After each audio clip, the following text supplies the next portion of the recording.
Chers amis astronomes, bonjour, bienvenue sur la chaîne Fred l'astronome. Je suis Frédéric Bertoni et j'espère que vous allez bien.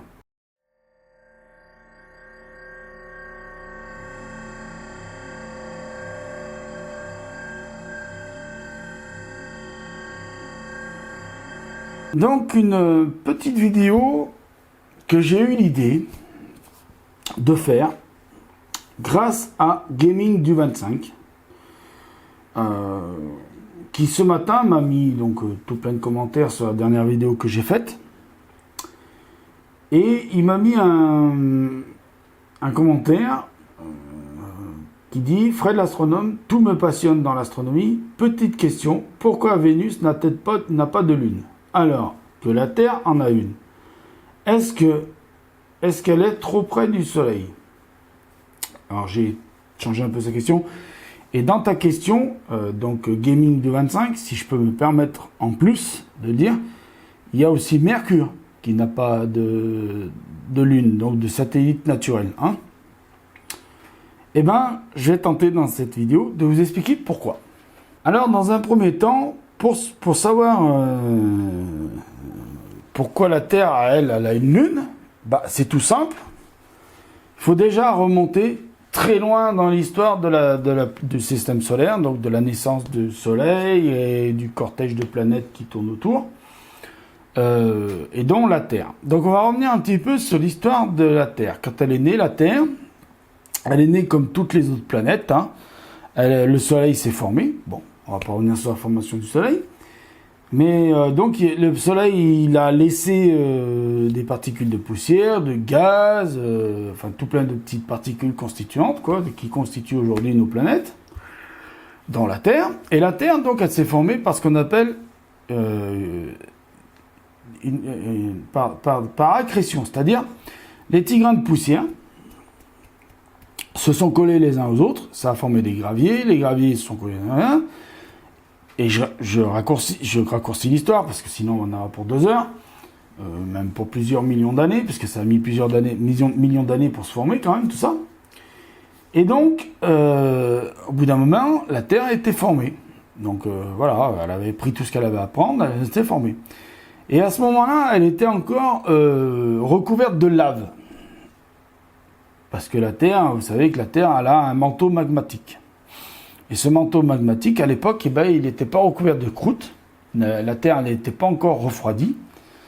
Et d'ailleurs, elle est en surface, mais si vous plongez dans le sol terrestre, il y a un moment donné, vous allez rencontrer ce qu'on appelle le manteau magmatique, où reposent les plaques tectoniques de la Terre. C'est pour ça qu'il y a des plaques, on appelle ça des plaques tectoniques, des plaques continentales. Par exemple, la plaque européenne, la plaque eurasienne, la plaque australienne, la plaque océanique, machin, tout ça. Et ces plaques, elles bougent. C'est ce qui fait aussi les tremblements de terre. Hein, quand elles se frottent les unes des autres, ou quand il y en a une qui passe par-dessus l'une de l'autre, quand elles frottent comme ça, j'ai oublié de vous montrer, quand elles frottent comme ça fait tremblement de terre. Quand il y en a une qui passe par-dessus l'autre, ça fait tremblement de terre. Et puis des fois, il y en a qui cassent. Donc ça aussi, ça fait des tremblements de terre. Bon, mais on va pas parler des tremblements de terre. Je ne suis pas spécialisé dans les tremblements de terre. Même si je pouvais en parler, je ne suis pas spécialisé. Laissons les spécialistes des tremblements de terre sur YouTube vous parler des tremblements de terre. Alors voilà, là, au moment actuel où on est dans l'histoire, la Terre, elle est formée. Elle a sa masse actuelle. Elle n'a pas d'atmosphère, encore. L'atmosphère n'est pas formée. Elle a ce manteau magmatique qui la recouvre. Donc elle est tout plein de feu. Elle est en feu, quoi. C'est une boule de feu, boule magmatique, quoi. Et elle fait son petit tour autour du Soleil. Elle commence à faire son petite balade autour du Soleil, tout ça. Mais malheureusement, sur son axe de révolution autour du Soleil, elle n'est pas toute seule. Alors, je lui ai répondu tout à l'heure que c'était une planète naine. Alors, je vais rectifier le tir. Ce n'est pas une planète naine, c'est ni un planétissimo. C'était une planète qui s'est formée sur la même... sur le même axe, sur le même abscisse de la Terre, enfin sur la même révolution de la Terre, donc au même niveau que la Terre. Donc elle tournait en même temps elle tournait sur le même axe que la Terre, autour du Soleil. Une petite planète. Alors on lui a donné le nom de, je me rappelle plus, de mémoire, Enfin bon, on s'en fout un petit peu, puisqu'elle n'existe plus. Et donc, à un moment donné, cette planète qui était à peu près de la taille de Mars, elle était un peu plus légère, donc elle tournait un peu plus vite. Et à un moment donné, elle a rattrapé la Terre. Donc elle est arrivée sur la Terre de plein fouet, comme ça. Elle a rencontré la Terre, alors légèrement un peu au-dessus de la Terre. Hein, légèrement au-dessus de la Terre, pas trop en bas, mais un peu au-dessus de la Terre. Et donc elle a frappé la Terre, donc elle est carrément rentrée à l'intérieur de la Terre, parce que la Terre c'était une boule de magma, pour la plus grosse partie de la surface de la Terre, c'était une grosse boule de magma, donc elle est magmatique, quoi. Donc elle est rentrée dedans, elle a éjecté une partie de la planète Terre, donc de notre Terre, elle a éjecté une partie, et elle aussi, elle en a perdu un bout de sa... Elle a perdu un bout de morceau de sa planète, de ce qui la constituait. Et donc, ça a formé un anneau autour de la Terre, un peu comme Saturne. Alors, je dis un peu parce que... Alors, attention, j'essaye de vulgariser le truc. Là, je suis en train de vulgariser. Là, je vous dis, je suis en train de le simplifier, le truc. Et donc, cet anneau, s'est mis à tourner autour de la Terre. La Terre a recommencé à se reformer un petit peu, bien comme il faut, tout ça. Malgré qu'elle avait perdu un morceau et que l'autre aussi.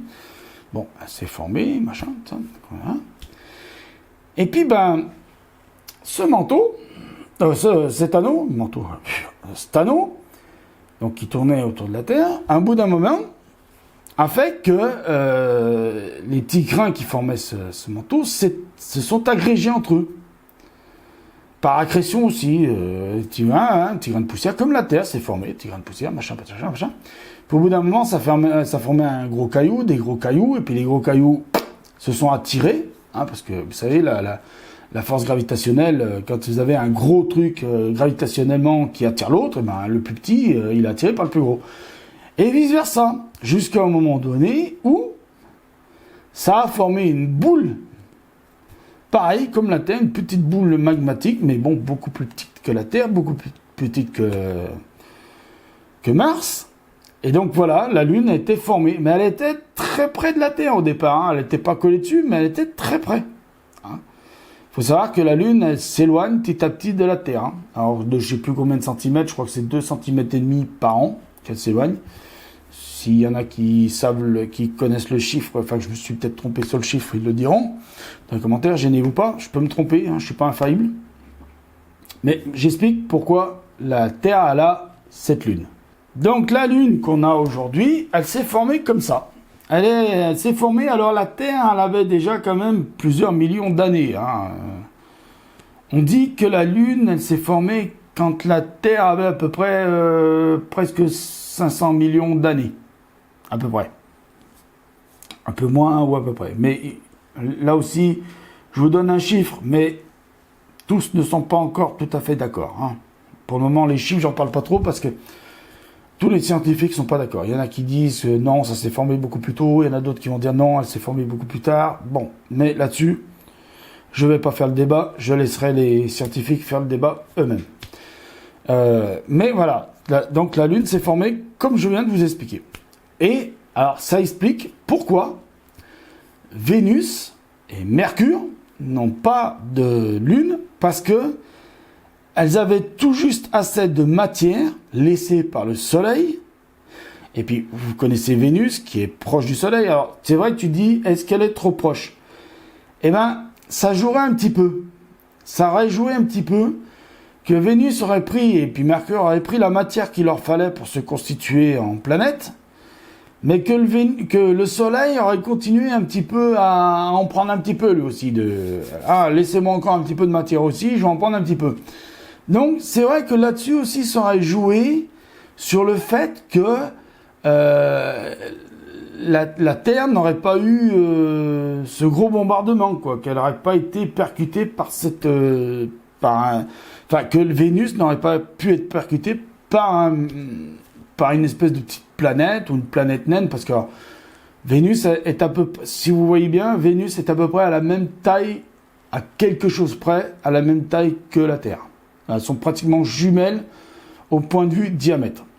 Mercure, beaucoup plus petite. Elle est même pratiquement presque aussi petite que la Lune. Mercure, hein, ouais, la Lune, si vous regardez la Lune et Mercure. Je vous en parlerai hein, ça, dans une autre vidéo un jour, pour vous parler des différentes tailles des objets connus dans le système solaire. Je vous ferai pas tous les petits satellites de toutes les autres planètes géantes, parce que si vous prenez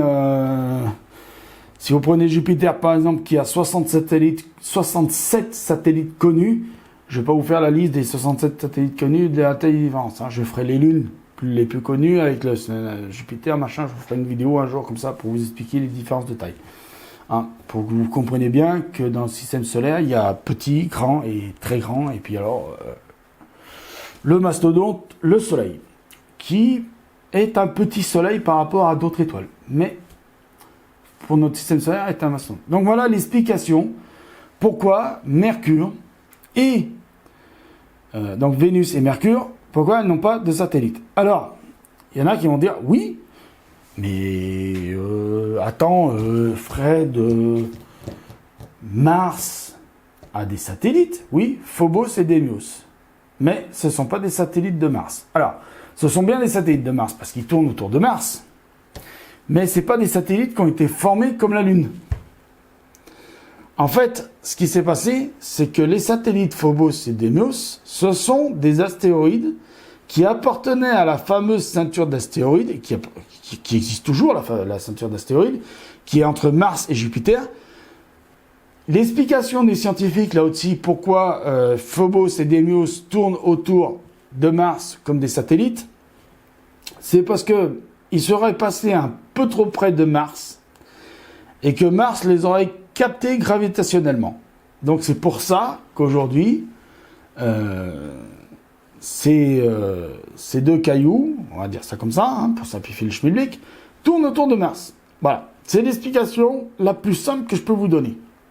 Pour la Lune, pour la Terre, pourquoi Vénus et Mercure n'ont pas de satellite, et pourquoi, oui, effectivement, Mars a des satellites. Alors, pour les autres planètes, les géantes, Jupiter, Saturne, Uranus, Neptune, et peut-être, alors là je vais m'avancer un peu, mais peut-être que si un jour on découvre la 9e planète, elle aura peut-être des satellites.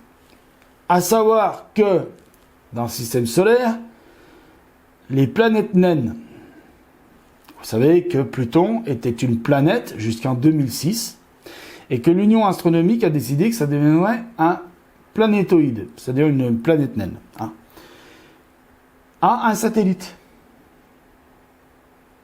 Voilà, un satellite. Hein. Je vous en parlerai aussi dans une vidéo plus tard. Je vous parlerai d'ailleurs, je vais essayer peut-être dans cette année ou peut-être fin d'année et début de l'année prochaine, je vais essayer de faire une série sur le système solaire.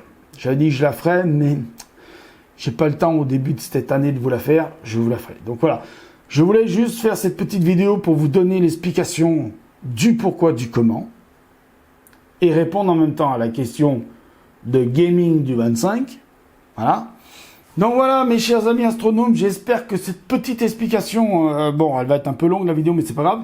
J'espère que cette petite explication, alors vraiment simplifiée, hein, je ne suis pas rentré dans les détails techniques, dans des termes techniques trop compliqués, machin et tout. J'ai vraiment essayé de faire simple. Pour la conclusion de cette petite vidéo, vous avez compris pourquoi Vénus et Mercure n'ont pas de satellite, pourquoi notre Terre, elle en a un et qui ressemble à la Lune, parce qu'il a été formé par un accident, une collision. Pourquoi Mercure, pourquoi Mars, on retourne à Mercure, bravo. Pourquoi Mars a 2 satellites, mais si vous regardez bien, c'est 2 satellites. D'ailleurs, je vous conseille d'aller regarder, si vous avez Redshift 8 Prestige, par exemple, qui est téléchargeable, alors il est à peu près aux alentours de 50 €, qui est un très bon logiciel, planétarium d'ailleurs, et vous pouvez même piloter des télescopes avec. Il faut regarder les télescopes qui sont pilotables avec, hein, mais j'essaierai de faire une petite vidéo là-dessus aussi, un jour, pour vous parler de ce logiciel qui est génial.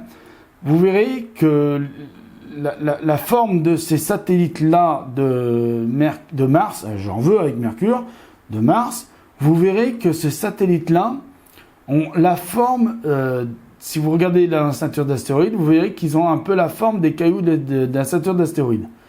Après, à confirmer qu'ils viennent bien de la ceinture d'astéroïdes, parce que c'est pas encore confirmé. Donc il faudra certainement envoyer des sondes, analyser, et essayer aussi d'analyser des astéroïdes de la ceinture de la ceinture d'astéroïdes pour comparer les analyses des deux, pour savoir si Phobos et Deimos viendraient bien de la ceinture d'astéroïdes. Pour le moment, l'explication, elle est que ça viendrait de la ceinture d'astéroïdes, qu'il y aurait eu des collisions, Deimos aurait eu une collision avec un astéroïde, se serait échappé donc en direction du centre du système solaire, et au passage donc auprès de Mars, avec sa force gravitationnelle, aurait capturé gravitationnellement Deimos. Et vice-versa pour Phobos. C'est l'explication pour le moment donnée des scientifiques, mais à confirmer. Voilà. Donc j'espère que cette petite vidéo vous a plu. Alors si ça vous a plu, je vais faire le discours habituel de tous les youtubeurs. Mettez un petit pouce en l'air. Par contre, je sais que je ne peux pas empêcher les gens de mettre des petits pouces en bas quand ça leur plaît pas. Par contre, j'aimerais, s'il vous plaît, j'en profite pour faire ça maintenant, mettez un argument. Mettez pourquoi vous mettez le petit pouce en bas. Moi, je déteste aller sur une chaîne de qui que ce soit et que la vidéo m'ait pas plu et de lui mettre un pouce en bas et de me casser sans lui dire pourquoi. Ça, j'ai horreur. Si j'ai l'argument pour parler du pouce en bas, pourquoi j'ai mis pouce en bas, je mets le pouce en bas et je mets le commentaire avec l'argument. Mais avec un argument valable, réfléchi, travaillé et tout. Si je n'ai pas d'argument, je ne mets ni de pouce en l'air ni de pouce en bas, je pars sans rien dire. Parce que j'ai pas d'argument, donc je vais pas mettre n'importe quoi et je vais pas lui mettre un pouce en bas sans explication.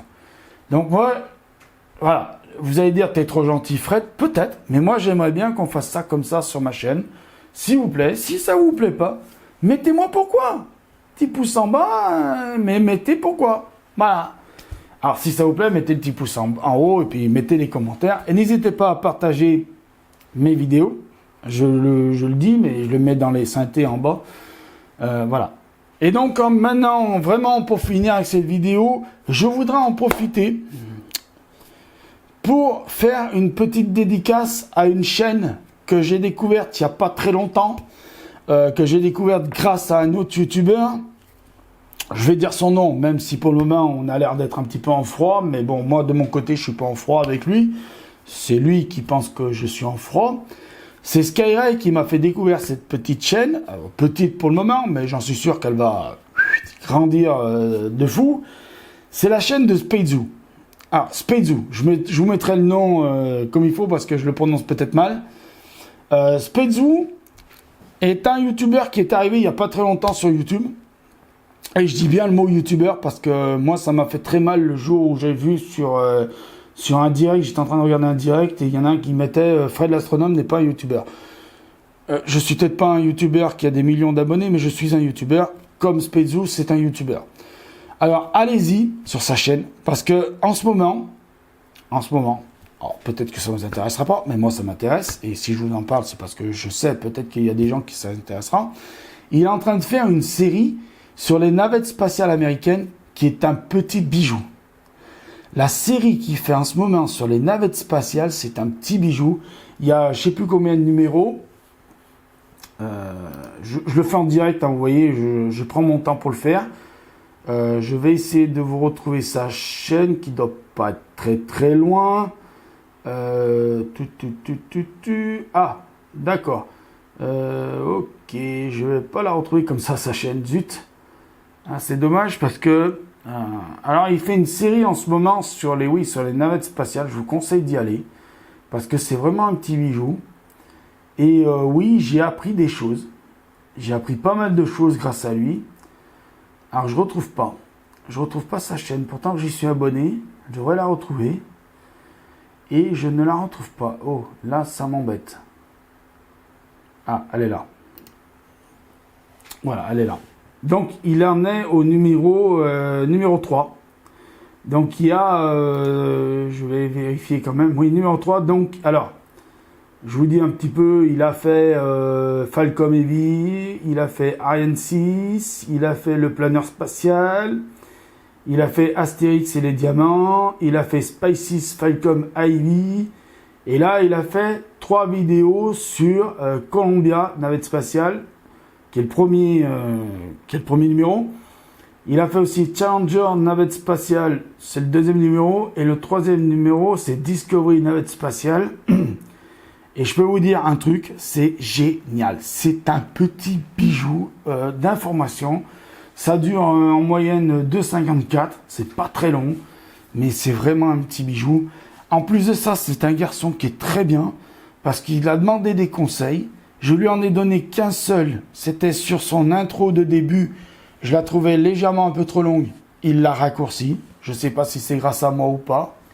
Il le dira en commentaire si c'est grâce à moi. Si c'est pas grâce à moi, bah c'est pas grave, mais au moins, voilà, il a écouté soit moi ou soit quelqu'un d'autre qui lui l'a dit, peu importe, je ne veux pas m'attribuer le mérite de ça, mais allez-y sur sa chaîne, je vois qu'il a gagné quand même des abonnés, bon, je ne vais pas dire le nombre d'abonnés parce que ça se fait pas, quand il y a très peu d'abonnés, je ne le dis pas, parce que ça se fait pas, voilà, il a un certain nombre d'abonnés, allez-y, abonnez-vous en masse, mettez les pouces en l'air, mettez-lui des commentaires, partagez ses vidéos, partagez sa chaîne. Vraiment, c'est un mec génial. J'ai appris des trucs. Et je vous jure, sur les 3 dernières vidéos qu'il a fait, la Columbia et Challenger et Discovery, c'est des petits bijoux. Vraiment, alors je le dis honnêtement, hein, c'est des petits bijoux. J'ai vu beaucoup de chaînes qui parlaient d'astronautique, mais là, Spezou, c'est un petit bijou ce que tu nous as fait. Hein, mais vraiment, ah ouais, les images, ton dialogue, le son, putain, la qualité, tout est bien. Tout est nickel, il n'y a pas de souci à te faire. Voilà. Donc voilà, petite dédicace pour toi, Spezou, à la fin de cette vidéo. Et allez sur sa chaîne, c'est Spezou. Alors c'est S-U-P-E avec une petite vague, Z-U. Il a rajouté, je vois qu'il a rajouté 2 petits points, l'espace. Donc je sais pas, il a rechangé le nom de sa chaîne. Mais allez-y, de toute façon je vous mettrai le lien de vidéo, je vous mettrai le lien de sa dernière vidéo. Voilà, il faut y aller parce que c'est vraiment un petit bijou. Vraiment, voilà. Quand j'en parle, moi, c'est que j'aime bien. Mais en général, quand je parle d'une chaîne, c'est que j'adore la chaîne, c'est que j'adore ce qu'il fait. Voilà. Donc je vous remercie de m'avoir écouté. Je vous dis, prenez soin de vous, mettez l'œil à l'oculaire, car là-haut, il y a plein de choses à voir. Et je vous dis à bientôt pour une prochaine vidéo. Ciao!